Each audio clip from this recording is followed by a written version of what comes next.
इसमें भी बहुत विविधता, आम, जामुन, तमाम तरह के वृक्षों से, शीशम, साल, सागौन, तराई में जाओगे तो ऐसे वृक्ष पाए जाएंगे जिनकी इमारती वैल्यू बहुत ज्यादा है।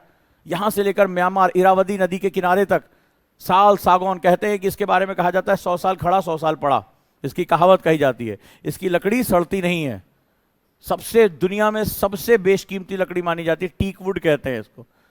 साल की लकड़ी, सागौन की लकड़ी, 100 साल खड़ा यानी ये वृक्ष 100 साल तक रहता है, 100 साल पड़ा यानी कटने के बाद भी 100 साल तक सड़ता नहीं है। भारत में फैला हुआ है तराई रीजन में, यहां से लेकर नेपाल, म्यांमार तक पूरा पूरा ये विस्तार है। फिर चले गए मैंग्रोव वन, चंदन की लकड़ी जहां उष्णता पाई जाती है, और खजानों के मामले में मसाले जिन्होंने उनको अपनाया। तो ये भारत की विविधता है। तो भारत की संस्कृति विविध है, लेकिन ये जो संस्कृति है, अब एक शब्द सुनना, हमने बचपन से सुना है, इंडिया की डाइवर्सिटी इन यूनिटी। समझो इस बात को, ये नेटिव है। क्या है? नेटिव। नेटिव मतलब यथा स्थाने, इसको बोलते हैं इन सीटू, यथा स्थाने, अर्थात यह संस्कृति इसी स्थान से निकली है, यानी यहीं की भारत की जलवायु भी भारत की संस्कृति की जननी है। अर्थात ये इसी मिट्टी में, इसी जलवायु में पल्लवित हुई है, और जब इसी जलवायु में पल्लवित होती है तो क्या होता है, ये यहां के गुणों को एक्सेप्ट कर लेती है। तो हमारी जो नेटिव संस्कृति है वो स्वीकार्यता की है, एक्सेप्टेंस की है, स्वीकार्यता की है। स्वीकार्यता बहुत बड़ी धारणा होती है। जैसे भाई साहब खिसकिए, खिसक गए, लेकिन जैसे मौका मिला थोड़ा सा पसर गए, जैसे मौका मिला ये इधर उधर जरा सा हिले, सीट पे बैठ गए गप से। तो ये क्या होता है? टॉलरेंस होता है, मतलब किसी दबाव में ही आप स्वीकार करते हैं। लेकिन एक्सेप्टेंस क्या होता है? एक्सेप्टेंस दिल से स्वीकार करना होता है। स्वीकार करना मतलब तुम्हारे समस्त भेदों के बावजूद भी, डिफरेंसेस के बाद भी मैं तुम्हें स्वीकार करता हूं। तो ये भारत की सबसे खास बात है। अब नेटिव क्या करता है? अपनी संस्कृति पे दावा करता है। यानी कि अगर हम मल्टीकल्चरल, बहुसांस्कृतिक समाज की बात करें, मल्टीकल्चरल, तो दावा किसका बनता है? जो मानव के मूल्यों की बात करें, मल्टीकल्चरल सोसाइटी की बात करें, दावा किसका बन रहा है पूरी दुनिया में? हमारा बन रहा है। साजिश समझ लो। अब जैसे यूरोप की बात करें तो पहली बात लड़ाई तो इन्होंने हमारे यहां से शुरू कर दी। जर्मन ने कहा हम यहूदियों से स्टार्ट, अभी देखो कल पिछली क्लास में हुआ। फिर ये अलग अलग हैं, ठीक है, ग्रीक, रोमन, ये सब आपस में लड़ रहे हैं। ये सब अपना बोरिया बिस्तर उठा रहे हैं और एक नए क्लाइमेट में जा रहे हैं। चाहे यहां चले जाएं, चाहे ऑस्ट्रेलिया चले जाएं, मान लो यूएस चले गए, अमेरिका चले गए, यहां गए और यहां के जो नेटिव लोग थे उनको मारा, निपटा दिया। जो ऑस्ट्रेलिया के नेटिव लोग थे उनको मारा और निपटा दिया। उनके साथ ही उनकी संस्कृति को बुरिया बिस्तर पैक कर दिया। तो ये चूंकि खुद भी विविध हैं, खुद भी बहुत विविध हैं, और ये आपस में हमेशा संघर्षरत रहे। कभी इनकी कहानियां पढ़ना, ठीक है, तो ये आपस में हमेशा जो है स्ट्रगल करते रहे। और दोनों वर्ल्ड वॉर हमने थोड़े दिए। दोनों वर्ल्ड वॉर कहां हुए? उसको वर्ल्ड वॉर पहले बात तो कहा किसने? हम तो नहीं गए थे लड़ने, ना हमने शुरुआत किया। वो देखो यूरोप पिद्दी भर का है, पिद्दी भर का है, लेकिन पूरी दुनिया का सबसे ज्यादा माल मसाला और पूरी दुनिया की जान खा गया वो। दूसरे विश्व युद्ध में 7 करोड़ लोग मारे गए थे, 7 करोड़ लोग, ठीक है। कहां हुए दोनों विश्व युद्ध? गुजरात में हुए थे। कहां हुए थे? यूरोप में हुए थे। ये पिद्दी भर का है, 2 वर्ल्ड वॉर दे चुका है, और इससे पहले जाने कितनी लड़ाइयां ये लड़ चुका है, ठीक है। तो जब ये गए तो क्या ये अपना दावा कर सकते हैं इस संस्कृति के? हमें लेकिन करना तो है इन्हें, क्योंकि दुनिया में अपनी सुप्रीमेसी स्थापित करनी है। अब साजिश समझो, क्योंकि ये बाहर से आए, ये कहीं और से पूरा अटलांटिक क्रॉस करके, हिंद महासागर क्रॉस करके ये अलग अलग गए, अफ्रीका गए, गुलाम खरीदे, लाके बसाया, कहीं यहां कुछ खेती की, ऑस्ट्रेलिया में गन्ने की खेती इन गुलामों से कराई इन्होंने।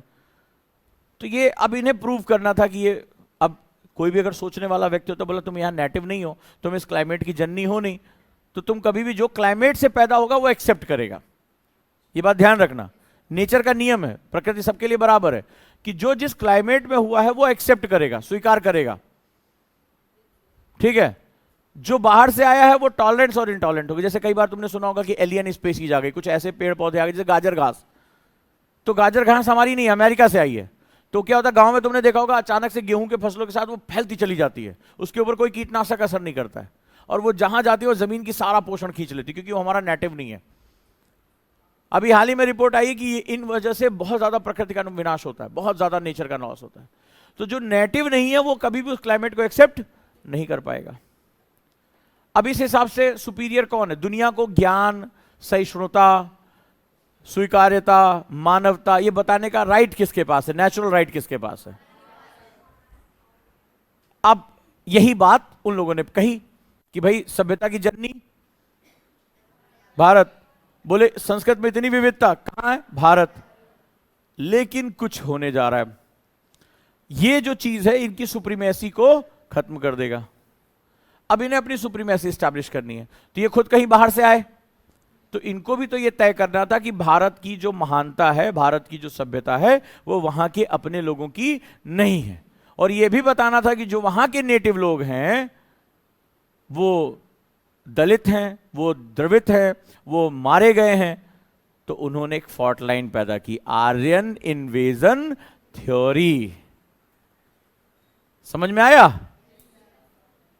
और भारत में ही विभाजन बना रहे, इसीलिए चूंकि ये एबॉरिजिन वर्ड इनका था, क्योंकि ये दूसरे की जगह जाकर उसका शोषण करते थे। तो एबॉरिजिन, जैसे ऑस्ट्रेलिया के मूल निवासियों को क्या कहा जाता है? एबॉरिजिन।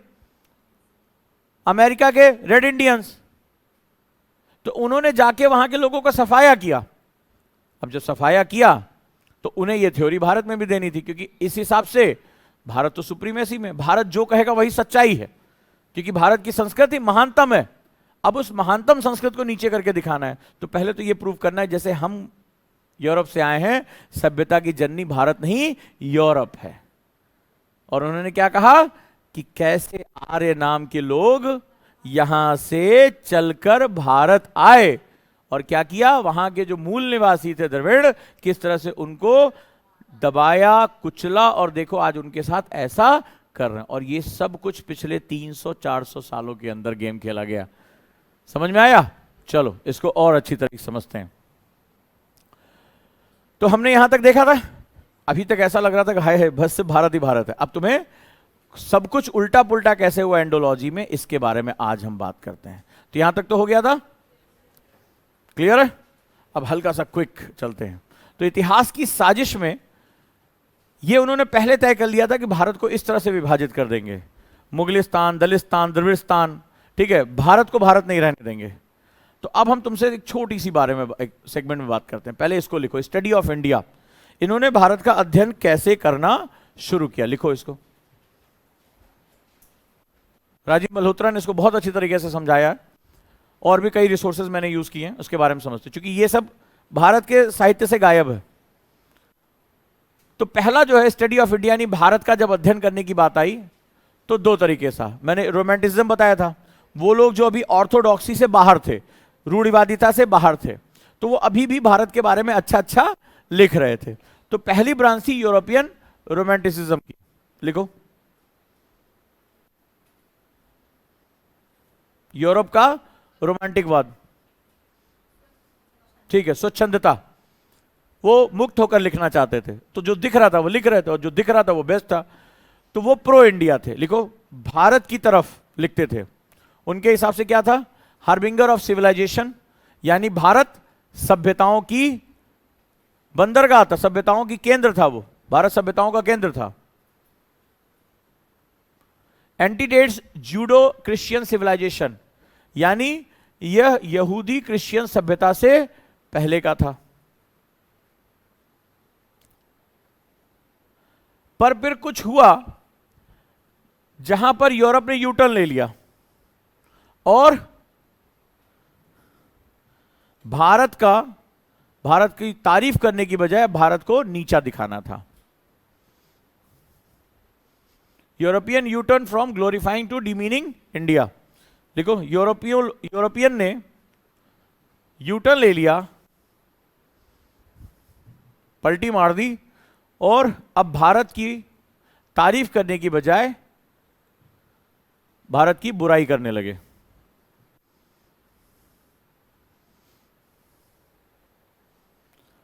मूल सिद्धांत समझ में आया कि ऑन पेपर इस बहुसांस्कृतिक समाज, इस प्लूरिस्टिक बहुलतावादी समाज के असली दावेदार कौन है? हम भारतीय, क्योंकि हम अपनी ही क्लाइमेट में पनपे, और जो अपने ही क्लाइमेट में जो संस्कृति पनपती है वो इन सीटू संस्कृति होती है। तो हमारी संस्कृति कैसी है? In situ. हम कहीं बाहर से कुछ नहीं लेकर आए, हम इतने ताकतवर थे कि हमने संसार को दिया, चाहे हमारी भाषा हो, चाहे हमारे रीति रिवाज हो। और ये तभी हो सकता है जब वो संस्कृति स्वीकार्यता आधारित हो, कि मैं तुम्हें तुम्हारी समस्त विविधताओं के साथ स्वीकार करता हूं। तुम्हारा खान पान क्या है, पूजा पद्धति क्या है। इसीलिए जब तुम भारत में वैदिक कल्चर के साथ आगे बढ़ोगे तो तुम पाओगे कि यहां पर ईश्वर की भी पूजा है और अनीश्वर भी है। यानी ईश्वर यहां साक्षात रूप में भी है और ईश्वर यहां पे निर्गुण भी है, रूप ही नहीं है। तो संसार में जो भी तुम विविधता पाना चाहोगे, ईश्वर यहां द्वैत भी है, अद्वैत भी है, विशिष्ट द्वैत भी है, विशिष्टा विशिष्ट द्वैत भी है। इतनी धाराएं हैं, इतनी धाराएं हैं, क्योंकि ये धाराएं बहती क्यों हैं? जब तुमसे कहा जाता है कि Indian society is pluralistic society, India has a core nature pluralistic है। कई बार तुमने विदेशियों के मुंह से सुना होगा प्लूरिस्टिक सोसाइटी, यानी बहुलतावादी दृष्टिकोण। तो हमने कहा कि मानवता हमारे कोर में है, ह्यूमैनिटी हमारे कोर में, और मानव को आगे बढ़ने के लिए अलग अलग चीजों की जरूरत पड़ती है। तो इसीलिए हमने क्या किया? विविधता को एक्सपेंड कर दिया। अब देखो जरा, यहां कहानी शुरू हुई जर्मन आइडेंटिटी। मैंने कहा ना, यूरोपियन के पास अपना ओरिजिनल कुछ नहीं था, ये आपस में ही लड़ने लगे। तो उस समय यहूदी और क्रिश्चियनिटी और इस्लाम, ये तीन ऐसे धर्म हैं या रिलीजन है, जिसको धर्म नहीं कहूंगा, रिलीजन कहूंगा, जो अब्राहमिक है। मतलब ये इनका कोर जो है जेरूसलम के पास है। ठीक है, इन तीनों की उत्पत्ति अलग अलग समय पे हुई। ठीक है, समय के साथ हमेशा कुछ ना कुछ नई धाराएं संसार में आती रहती हैं, वहां पर भी हुआ। लेकिन अभी जो ये समय काल है, उस समय इस्लाम अभी अरब में है और इस्लाम अपने क्षेत्र के अंदर है। लेकिन जो क्रिश्चियनिटी है, वो रोमन साम्राज्य ने सबसे पहले, एक ऐसा साम्राज्य था रोमन एम्पायर, जिसने क्रिश्चियनिटी को ऑफिशियल बना लिया। और हमें सेकुलरिज्म का ज्ञान ये देते हैं, ऑफिशियल बना लिया। और वहीं पर एक और धर्म था जुडाइज्म, यानी यहूदी। वो भी कहां से आया? वो भी उसी क्षेत्र से आया। तो इन दोनों के बीच में सुप्रीमेसी की लड़ाई शुरू होनी चलेगी। यहूदी किसी ना किसी कारण से ज्ञान, विज्ञान, अन्य क्षेत्रों में इनका साहित्य, जो हरबू भाषा थी, हिब्रू, और इनका जो साहित्य है वो बहुत ज्यादा आगे बढ़ गया। और क्रिश्चियनिटी को किसका बैकअप मिल गया? रोमन एम्पायर का। तो अब यह हुआ कि क्रिश्चियनिटी को हमें स्टैब्लिश करना है, पावरफुल बनाना है। देखो, रिलीजन की लड़ाई सबसे पहले किसने शुरू की? समझते जाना, यह लड़ाई थी कि क्रिश्चियन को प्योर शो करना है यहूदियों से। तो बोले अब कैसे प्योर शो करें? तो इसमें जर्मनी, मैंने थ्योरी दी थी ना, उसने क्या दिखा दिया? उसने कहा कि जो आर्य यानी नोबल, आर्य मतलब श्रेष्ठ, पवित्र, बहुत उच्च, वो जो लोग थे वही जर्मनी आए थे। लास्ट क्लास हुई थी हमारी शेलेगल की थ्योरी। भारतीयों को रेस यानी नस्ल के बारे में नहीं पता था। सबसे पहले रेस विज्ञान को यानी नस्ल विज्ञान को लाने वाले ये थे। इन्होंने कहा कि हमें जुडाइज्म से युद्ध लड़ना है, हमें यहूदियों से जीतना है, तो हमें शो करना पड़ेगा कि क्रिश्चियन ही सबसे प्योर नस्ल हैं। अभी तो और आगे बात बढ़ेगी, अभी तो और आगे बात बढ़ेगी। ठीक है, आर्यन क्राइस्ट का थ्योरी आ जाएगी। अभी देखते जाओ क्या क्या होने जा रहा है। तो सबसे पहले ये सेकुलरिज्म की बात करते हैं ना, सबसे पहले जो रिलीजन है उसको राज्य सत्ता के साथ जोड़ने वाले कौन थे? ये थे। और इनका कुछ और मकसद नहीं था। जर्मन का सिंपल सा मकसद था किसी तरह यूरोप में अपनी सुप्रीमेसी को स्थापित करना, यूरोप से जुडाइज्म को हटाना। तो इसने क्या किया? तो जर्मन आइडेंटिटी को यानी जर्मन लोगों को आर्य सिद्धांत की आवश्यकता पड़ी। और यहां पर आर्य रेस, रेस मतलब प्योर ब्लड। आगे चलकर तुम देखोगे इसका कितना बड़ा दुरुपयोग उन्होंने किया। और देखते जाना, आगे कभी कोई मिले इस तरह से बात करने वाला तो उसके मुंह पे मारना, लेकिन हाथ से मत ना, हाथ गंदे हो जाएंगे। ठीक है, अभी देखते जाओ क्या क्या ये जघन्य अपराध करेंगे।